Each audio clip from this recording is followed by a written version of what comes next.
একটি ছাদ বাগানের যে কত উপকারিতা আপনারা চিন্তা করেও শেষ করতে পারবেন না।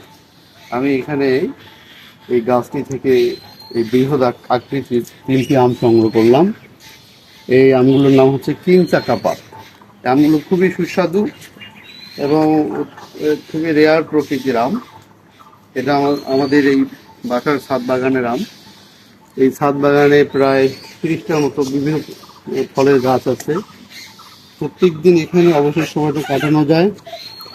আবার এই যে গাছে যে ফল হয়েছে, ফলগুলো দেখে কিন্তু মন জুড়ানো যায়। এখানে লেবু থেকে শুরু করে আমরা কামরাঙ্গা, আতা, তারপরে ডালিম, আম থেকে শুরু করে বিভিন্ন ধরনের ফলের গাছ লাগানো আছে এবং প্রত্যেকটি গাছে ফল আছে।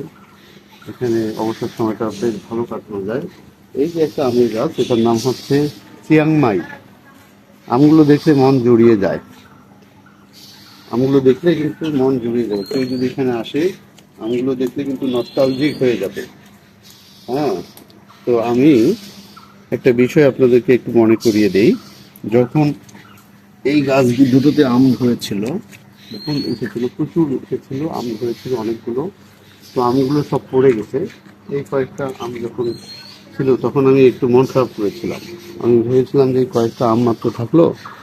এখন আমি উপলব্ধি করতে পারছি যে পবিত্র কোরআন মজিদে আছে যে আল্লাহ তাআলা কাউকে খাদ্যের অতিরিক্ত বোঝা চাপিয়ে দেন না।